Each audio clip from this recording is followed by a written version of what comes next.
दोस्तों, जैसा कि आप सभी को पता है, भारत और बांग्लादेश के रिलेशन काफी ज्यादा खराब हो चुके हैं। रीजन क्या है? मोहम्मद यूनुस। क्योंकि मोहम्मद यूनुस ने अलग अलग समय पे स्टेटमेंट दी है भारत के खिलाफ, और साथ में इसी बांग्लादेश के रिलेशन इंप्रूव होते हुए नजर आएंगे पाकिस्तान और चाइना के साथ। तो किस तरीके से भारत के लिए टेंशन पैदा कर सकते हैं मोहम्मद यूनुस, वो इस वीडियो में हम जानने वाले हैं। अगर आप चैनल पे नए हैं तो चैनल को सब्सक्राइब कर सकते हैं और बेल आइकन को प्रेस कर सकते हैं, ताकि जैसे ही वीडियो अपलोड हो उसकी नोटिफिकेशन आप तक पहुंच पाए। तो यहाँ पे इस सेशन में हम हर एक मुद्दे के ऊपर बात करने वाले हैं। जैसा कि आप सभी को पता है, 5 अगस्त 2024 को शेख हसीना बांग्लादेश छोड़ के भारत आती है। उस समय से लेके अब तक हमें भारत और बांग्लादेश के रिलेशन सिर्फ खराब होते हुए नजर आएंगे। अभी हमने ये देखा कि जैसे ही शेख हसीना बांग्लादेश छोड़ के आती है तो पावर संभालते हैं मोहम्मद यूनुस चीफ एडवाइजर के रूप में, और उन्होंने पाकिस्तान के साथ रिलेशन इंप्रूव करने स्टार्ट किए और चाइना के साथ, जबकि भारत के साथ उन्होंने रिलेशन खराब किए। अब हमने ये देखा कि मोहम्मद यूनुस पावर संभालते हैं, उसके बाद चाइना भी गए और चाइना जाके वो भारत के उत्तर पूर्व राज्यों के बारे में बात करते हैं और बोलते हैं कि जो भारत के उत्तर पूर्व के राज्य हैं, यानी मणिपुर, मेघालय, त्रिपुरा, अरुणाचल प्रदेश, इन सभी के गार्जियन के रूप में आपका बांग्लादेश ने अपने आप को रिप्रेजेंट किया चाइना में जाके, जो कि भारत को काफी ज्यादा बुरा लगा। अब भारत को जब ये चीज बुरी लगी तो भारत ने इस चीज का जवाब दिया। अब जवाब कैसे दिया? जो भारत ने ट्रांसशिपमेंट फैसिलिटी दी थी बांग्लादेश को, यानी बांग्लादेश भारत की धरती का इस्तेमाल कर सकता था अपने सामान को नेपाल, भूटान, म्यांमार जैसे देशों में पहुंचाने के लिए। अब वो फैसिलिटी हमने उनकी रोक दी है। जब हमने इस फैसिलिटी को रोका तो हमने ये देखा, जो भारत से इंपोर्ट करता था धागा बांग्लादेश, वो धागा अब उन्होंने इंपोर्ट करना बंद कर दिया। अब भारत ने जब ये ट्रांसशिपमेंट फैसिलिटी रिजेक्ट करी थी या इस सुविधा को मना कर दिया था देने से बांग्लादेश को, तो यहाँ पे रीजन दिया था कि हमारे बंदरगाहों पे और एयरपोर्ट पे काफी ज्यादा भीड़ होती है, जिसकी वजह से हम इस ट्रांसशिपमेंट फैसिलिटी को कैंसिल कर रहे हैं बांग्लादेश के लिए। अब यहाँ पे बांग्लादेश ने भी कुछ रीजन दिया और यहाँ पे कहा कि हम आपसे अब धागा जो है वो नहीं परचेज कर सकते। हमने ये देखा कि जब मोहम्मद यूनुस चाइना जाते हैं तो चाइना के साथ काफी अच्छे तरीके से उन्होंने बात करी और चाइना को कहा कि आप हमारी कंट्री में आओ और चीजें बनाओ, और साथ में आप हमारे साथ और ज्यादा डिफेंस कोऑपरेशन कर सकते हैं। हमने ये भी देखा, कल ही हमने एक न्यूज कवर करी थी कि किस तरीके से आपके 3 वॉरशिप्स रशिया से बांग्लादेश के अंदर आए, और बांग्लादेश जो है वो रशिया के साथ भी अच्छे रिलेशन चाहता है, ताकि वो सिर्फ डिपेंड ना रहे किसके ऊपर, चाइना के ऊपर। इस करके उन्होंने इनवाइट किया रशिया को, रशिया के साथ भी रिलेशन इंप्रूव करने में लगे हैं। हमने ये देखा कि आपके जो जर्नल है बांग्लादेश की सेना के, वो रशिया जाते हैं और रशिया के अलग अलग डिप्लोमेट के साथ मुलाकात भी करते हैं। ये चीजें हमने एक तरफ देखी, और दूसरी तरफ हमने क्या देखा कि जब चाइना के बाद में भारत के प्रधानमंत्री मोहम्मद यूनुस से मिलते हैं तो कुछ चीजें मोहम्मद यूनुस ने उठाई और कुछ भारत के प्रधानमंत्री ने। भारत के प्रधानमंत्री ने चीफ एडवाइजर से कहा कि आपने बांग्लादेश के अंदर हिंदुओं का ख्याल नहीं रखा, जबकि चीफ एडवाइजर मोहम्मद यूनुस ने भारत के प्रधानमंत्री से कहा कि शेख हसीना को वापस से बांग्लादेश में भेजा जाए। अब यहाँ पे कुछ ऐसे टॉपिक हैं जिनके ऊपर भारत और बांग्लादेश के बीच में हमें विवाद देखने को मिलेगा या रिलेशन खराब होता हुआ देखने को मिलेगा। पहला क्या है? शेख हसीना को लेके। अब बांग्लादेश के मोहम्मद यूनुस चाहते हैं कि हम शेख हसीना को वापस से बांग्लादेश भेजें ताकि वो शेख हसीना को सजा दे सके।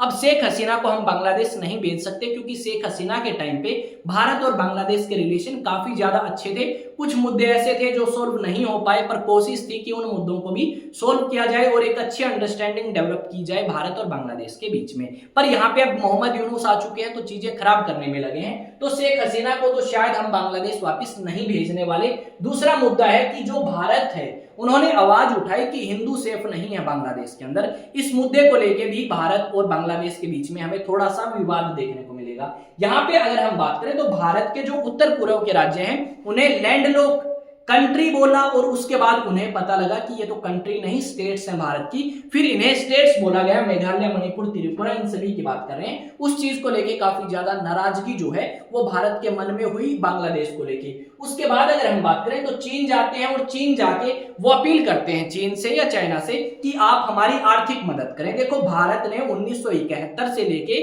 2024 तक और इवन 2025 तक बांग्लादेश की बहुत ज्यादा मदद करी, पर उस मदद के बदले भारत को कुछ भी नहीं हासिल हुआ।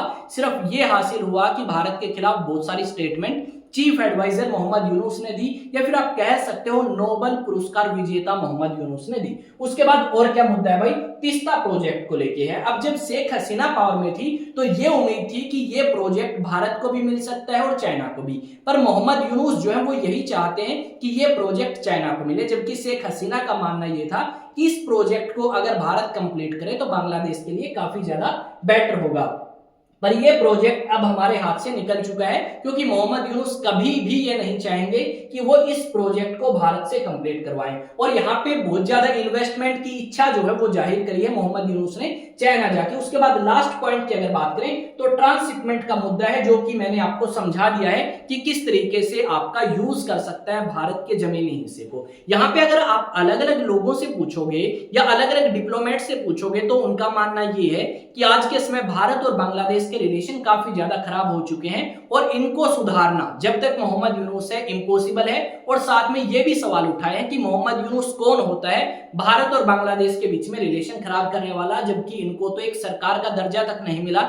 यहां पे आप अगर बात करोगे तो एक एयरबेस बनाने की बात करी गई है भारत के बिल्कुल पास में, लाल मोनीर हाट नाम से एक एयरबेस जो है वो बनाने की बात करी गई है। अब ये जो एयरबेस अगर बांग्लादेश में बनता है तो कहीं ना कहीं भारत के लिए और ज्यादा चिंता हो सकती है, क्योंकि ऐसा एयरबेस बनाया जाएगा जो भारत के काफी ज्यादा नजदीक होगा और यहाँ पे पाकिस्तान और चाइना की प्रेजेंस भी हो सकती है। यहाँ पे जो एयरबेस बनाया जाएगा बांग्लादेश के अंदर, वो एयरबेस कहीं ना कहीं पाकिस्तान की मदद से बनेगा। अगर पाकिस्तान इतना ज्यादा पास आता है हमारे यहाँ पे तो कहीं ना कहीं वो हमारे लिए एक खतरे की घंटी जो है साबित हो सकता है। साथ में अगर बात करें तो वो पाकिस्तान जिसके बहुत ज्यादा खराब रिलेशन थे बांग्लादेश के साथ, आज के समय उसी पाकिस्तान के बहुत अच्छे आप कह सकते हो रिलेशन है मोहम्मद यूनुस के टाइम में। अगर हम बात करें तो हमें यह सुनने को मिला है कि लगभग 2012 के बाद अब 2025 में कोई आपका विदेश मंत्री पहुंचेगा कहां पे, बांग्लादेश के अंदर पाकिस्तान से। विदेश सचिव पहुंच चुके हैं बांग्लादेश के अंदर पाकिस्तान से, यानी आप कह सकते हो एक अच्छी कोऑर्डिनेशन हमें बनती हुई नजर आएगी पाकिस्तान की और बांग्लादेश की। आप कह सकते हो वो लोग पावर में आ चुके हैं जो 1971 में नहीं चाहते थे कि पाकिस्तान से अलग हो बांग्लादेश या ईस्ट पाकिस्तान अलग हो वेस्ट पाकिस्तान से। वही लोग कहीं ना कहीं हम कह सकते हैं पावर में आए हैं और आने वाले समय में और ज्यादा कोऑर्डिनेशन हो सकता है। देखो चाइना की अगर बात करें तो चाइना के बहुत अच्छे रिलेशंस फिलहाल पाकिस्तान के साथ हैं और वही चाइना आज के समय में बांग्लादेश के अंदर प्रभाव बढ़ाने में लगा है और आई थिंक बांग्लादेश के अंदर प्रभाव बढ़ा लेगा चाइना, क्योंकि जो बांग्लादेश को चाहिए वो चाइना प्रोवाइड करेगा और चाइना प्रोवाइड करेगा तो कहीं ना कहीं बेनिफिट जरूर उठाएगा बांग्लादेश से, जो कि भारत के लिए खतरे की निशानी हो सकती है। यहाँ पे अगर आप देखोगे तो चीफ एडवाइजर मोहम्मद यूनुस एक तरफ नजर आएंगे और चाइना के प्रेसिडेंट आपको एक तरफ नजर आएंगे और इनकी मुलाकात जो है तब हुई जब आपके चीफ एडवाइजर कहां गए थे, चाइना के अंदर गए थे मार्च 2025 के अंदर। आई थिंक चीजें आपको समझ आ चुकी हैं। ये नोबेल पुरस्कार विजेता और चीफ एडवाइजर बांग्लादेश के, जिन्होंने भारत के साथ रिलेशंस की धज्जियां उड़ा दी हैं, या आप कह सकते हो all time low relation between India and Bangladesh हमें देखने को मिलेंगे। यहाँ पे आप देख सकते हो सिलीगुड़ी कॉरिडोर। देखो ये जो रास्ता है जो इस उत्तर पूर्व भारत के राज्यों को कनेक्ट करता है रेस्ट ऑफ इंडिया से, ये लगभग आपका 60 किलोमीटर लंबा है और 22 किलोमीटर चौड़ा है। अगर ये रास्ता या इस रास्ते के ऊपर कोई कब्जा कर लेता है तो कहीं ना कहीं कह सकते हो ये सारा एरिया हमारे हाथ से जा सकता है। और अगर चाइना की प्रेजेंस, पाकिस्तान की प्रेजेंस यहाँ बढ़ती है तो कहीं ना कहीं हमारे लिए खतरा तो पैदा करती ही है। अगर आप नेशनल डिफेंस एकेडमी की तैयारी करना चाहते हैं तो डेफिनेटली मेरे साथ कर सकते हैं आईएएस स्टडी सेंटर के ऑफलाइन एंड ऑनलाइन बैचेस में। अगर आप ऑफलाइन बैचेस या ऑनलाइन बैचेस के लिए ज्यादा जानकारी चाहते हैं तो इस नंबर पे आप कॉन्टेक्ट कर सकते हैं और अधिक जानकारी ले सकते हैं। रात के 9 बज चुके हैं और इस समय ये वीडियो कंप्लीट हो चुकी है। आप सभी के लिए 10 मिनट में आपके लिए अपलोड हो जाएगी। मिलेंगे नेक्स्ट वीडियो में। जय हिंद, जय भारत।